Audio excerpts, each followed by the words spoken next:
Webale kubanga okyali ku Region TV yonna gy'osinzira okubanga gy'otulabira kyokola kya mutawaana nnyo gwe atambula naffe ku mukuto gwa Region TV naawe atanaba kubanga osubscribinga nyongera okujjukiza nti kkirira wansi awo w'olaba ekigambo subscribe kikwateko kwata kade aka notification obeere nga tomisinga nsonga yonna. Omukulu Honorable Joel Ssenyonyi ono nga Leader of Opposition avudde mu mbeera n'awandiika ebbaluwa ng'agiwandiikira Speaker owa Parliament Right Honorable amanyiddwa nga Anita Amongo. Ngenda gikusomeramu awo nkuwe na dwaki agiwandiise. Honorable Joel Ssenyonyi akoze press conference amakya g'olunaku olwaleero n'ategeeza ababadde tebamanyi bigenda mu maaso n'abategeeza nti bannange mulaba ebigenda mu maaso mu ggwanga Uganda.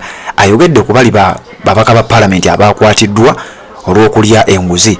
Ssenyonyi n'ategeeza nti nabano abali abanene abali mu Parliament nga Speaker ne bannena ddala abatuula mu lukiiko olwo lwa commission nabo bateeka okuba nga bakwatibwa olwaki. Ssenyonyi agamba nti commission meetings zonna jjukira Leader of Opposition alina okubeera nga azituulamu, wabula agamba nti commission meetings we zituuka nga basibawo beesibirayo meeting zonna baziteesa mu kyama bamakinga sure nti Joel Ssenyonyi tabeerawo, ate era wabeerawo embeera y'okumutiisatiisa asobole okuba nga asirika kino aleme kuba nga akyogerako, wabula agambye tagenda kusirika oba bamukola ki kyonna bakimukole. Jjukira Mathias Mpuuga bwe yali akyali Leader of Opposition meeting yazibeerangamu kyere, wabula kati ku mulundi guno Honorable Joel Ssenyonyi jjukira commission kubeerako nga bwe nkugambye bali ba backbench commissioners bali abasatu abava mu kibiina kya NRM, kubeerako commissioner omu ava mu kibiina eky'opposition era alina kubanga ava mu kibiina kya NUP. Kati wetwogerera yandibadde Mpuuga naye ekibiina kya NUP kyamugjayo. Then kwabo ne kubeerako Leader of Opposition ne kubeerako ne Prime Minister.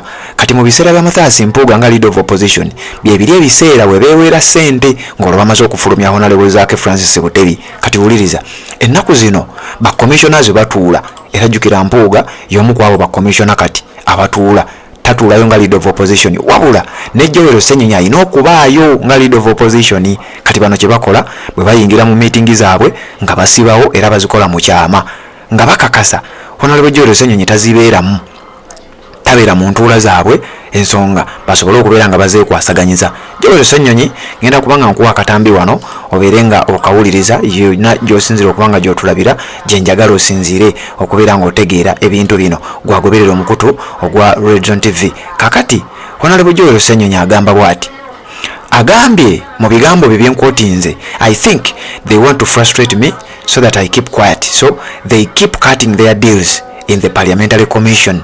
I will not keep quiet. Ng'ategeeza nti balabika bino byonna babikola nsobole okusirika, beggalira bakola meeting zaabwe mu kyama nga tebampise era ne beesibirayo tebaagala nzibeeremu basobole oba oliawo okutula ddiru zaabwe nga wenza okuba nga okitegeera, naye sigenda kusirika era sijja kupowa. Honorable Joel Ssenyonyi bw'atyo bw'agambye, sooka olabe kano nzije tubeere nga tweyongerayo. So by insisting on these issues I'm doing my job and I will not stop. If anything, I'll take it a notch higher. Because I think they want to frustrate me so that I keep quiet and they keep cutting their deals in the parliamentary commission. I'll not keep quiet because I'm not a member of the commission at the wish of anybody. None of those people on the commission invited me there. None of them. I'm sure if they were to cast a vote, all of them would vote and say, Ssenyonyi should cease being a member of the commission. But unfortunately, they don't have those powers. So I am there, and I am there to stay, and I will demand for my space in that commission because I'm there on behalf of the people of Uganda. And these questions that I ask them on behalf of the people of Uganda. That's why I'll not keep quiet. Yes, ndowooza obiwulidde kyabadde ategeeza nti abantu bano bamusibirayo basobole okubeera nga bakutula ddiiru zaabwe. Bigambo bya Honorable Joel Ssenyonyi byenjagadde at least tubeere nga ffenna tuwulira tutegeere ekigenda mu maaso mu ggwanga erya Uganda naddala mu Parliament. Joel Ssenyonyi gy'ateekeddwa okubeera nga asaavinga era ng'akolera emirimu gye. Kati wulira Joel Ssenyonyi agenze ku mukutu gwe ogwa Facebook n'ogwa Twitter n'ateekayo ekiwandiiko ekyo ky'olabaawo kyenjagala okuba nga nkuyitiramu. Ataddeyo ebbaluwa gye yawandiise ng'agiwandiikira speaker of parliament amanyiddwa nga Anita Amongo ulire baluwa bwegamba nzije ate tubeere nga tutambula. Ebbaluwa eno yawandiikiddwa olunaku olwaleero ngenda ku mwezi 12 mwezi gwa mukaaga 2024 era Office of the Leader of the Opposition, Office of the Government Business in Parliament, eyo ye office ya Prime Minister mu Parliament, Office of the Speaker bano bonna bastampinze nga kiraga bareceivinze olunaku olwaleero ng'ajuwadde omutwe okugamba nti Parliamentary Commission meetings kyekino kye tuli mu kwogerako nti Ssenyonyi tebamukkiriza kubeera nga attendinga meeting ezisinga obungi era kati wano ali mu kubeera nga yeekubira enduulu ku nsonga eno. Njagala kuyitirayitiramu mu bbaluwa eno lukwakwayo. Wuliriza. I am writing in regard to the Parliamentary Commission, Section 2 of the Administration of Parliament in bracket amended Act and Rule 11 in bracket 1 bracket E of Parliament's Rules of Procedure, provided that the leader of the opposition is a member of the Parliamentary Commission. Nti nkuwandiikidde nga nkutegeeza ku nsonga ey'obukiiko oba ensonga ya meeting ezibeera mu kakiiko ak'okuntikka akakulembera Parliament, eyo ye commission gye twogerako. Mu kawaayiro ak'okubiri akamanyiddwa nga Administration of Parliament as amended nti yakyusibwamu naye ng'era gyakwotinze. Rule eye-11 section 1 subsection E mu Parliament, amateeka agabafuga ge batambulirako oba amateeka agatambulizaako Parliament kwetambuliza emirimu gyayo. Akakiiko ak'okuntikko akamanyiddwa nga Parliamentary Commission, Leader of Opposition, abeera ali supposed era ateekeddwa okubeera nga atuula mu nkiiko ezo oba mu meeting ezo bweba nga waliwo ensonga yonna eya meeting. Wuliriza.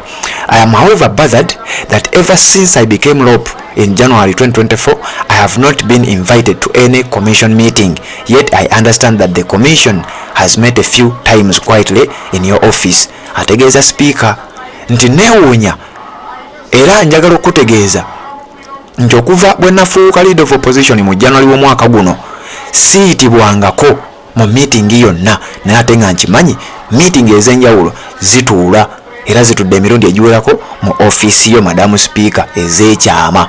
Wuliriza Ssenyonyi byagamba. The commission as per section 6 in bracket F oba section 6 subsection F of the Administration of Parliament Act is supposed to cause to be prepared in each financial year estimates of revenue and expenditure for Parliament for the next financial year and to approve the same. Did the Commission meet to approve the budget of Parliament for 2024-2025 financial year?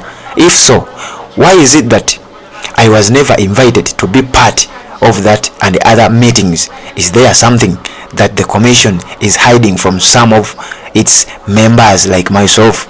Ssenyonyi agamba nti okusinziira ku kawaayiro ak'omukaaga section 6 subsection F mu kye bayita Administration of Parliament Act nti eteekwa okuba oba bateekwa okwapuruvinga oba okuyitamu oba okwekenneenya mu ebigenda okuba oba estimates ebiteeberezebwa emisolo ebice byonna ebyefaananyiza bwe bityo mu financial year budget n'ebirala ebyefaananyiza bwe bityo ensaasaanya ennyingiza byonna ng'obigasse. Akakiiko kano kalina bitunulamu era akakiiko kano kaali kalina okumiitinga ku kye bayita budget of Parliament for 2024-2025 budget ya Parliament, ensaasaanya ya Parliament n'ennyingiza ey'omwaka 2024-2025. Akakiiko ako kaali kalina okutuula. Ssenyonyi ng'abuuza kaatuula era bwe kaba nga kaatuula lwaki nze saayitibwa mu eyo meeting n'endala ze muzzenga mukola nga siitibwa? Waliwo ekintu kye mukweka nnyabo speaker nga mukikweka abamemba b'akakiiko kano naddala nganze Joel Ssenyonyi. N'ayongerezako ng'agamba, Right Honourable Speaker, if Parliament is to function effectively, it has got to be accountable first to all members of the Parliamentary Commission, then to all members of Parliament, and finally to the general public. Nti Madam Speaker Anita Amongo, Parliament bwebanga yakola bulungi nnyo ekole bannayuganda kye bagisuubiramu erina okubeera accountable ku nsonga engeri gye zikwatamu, erina okubeera accountable ku bammemba b'akakiiko erina okubeera accountable ku bammemba mu parliament, then esooka ebeere ng'ekwata ku bammemba b'eggwanga lino abalala. Olwo nno munnansi abeere ng'aganyulwa mu palamenti ye oba mu palamenti yaffe ssente ze ng'omuwi w'omusolo gye zigendera. The tendency for the Parliamentary Commission to operate clandestinely without involvement of all members of the Commission raises suspicion and needs to be addressed as soon as possible. Nti eno enkola ey'okubeera nga akakiiko kano katuula mu nkola ey'ekyama nga temwagala abamu bamanye, ekyamazima enkola eno yeetaaga okuba nga ekyukamu era ekyeeka okuba ng'ekolebwako mu bwangu obw'ekitalo nga bwe kisoboka. Owulira Ssenyonyi nassaako omukono Joel Ssenyonyi wano ng'amaliriza. As we always say, Right Honourable Speaker, we are a people-centered parliament. This should not be just a slogan. It should be reflected in how we operate and how accountable we are as an institution. Nga Madam Speaker bw'obadde otera okugamba Anita Amongo nga bw'ozenga okyogera nti parliament erina kuba nga ekolera abantu, kyandibadde tebeera slogan, twandibadde tukiteeka mu nkola era nga tubeera accountable nga commission oba nga institution nga parliament ne tuba nga tukola ebyo bye tulina okuba nga tukola. Nassaako omukono Joel B. Ssenyonyi MP, Leader of Opposition. N'awaako copy Right Honourable Deputy Speaker Thomas Tayebwa, Right Honourable Prime Minister Robinah Nabbanja, Minister of Finance Matia Kasaija, Kirak to Parliament. Bonna bafunye copy. Era kuliko stamp zino wammanga. Office of the Deputy Speaker of Parliament received. Office of the Speaker of Parliament received. Office of Leader of Government Business in Parliament Building received. Oyo yabeera Prime Minister. Embeera bwetyo bweri. Webale kubanga okyagoberera Joel Ssenyonyi bamuggalira mu kakiiko ka commission n'atatuulayo n'atamanya biki bye badde bateesa. Era wano wagambidde nti balabika babeera balina ddiiru zaabwe oba oliawo ze bakutula nga tebaagala abamu ku ffe tubeere nga tumanya. Red Zone TV kwoli webale kubanga okyagoberera, najjo osinzira okubanga gy'otulabira, tuwuliziganye mu updates eziddako.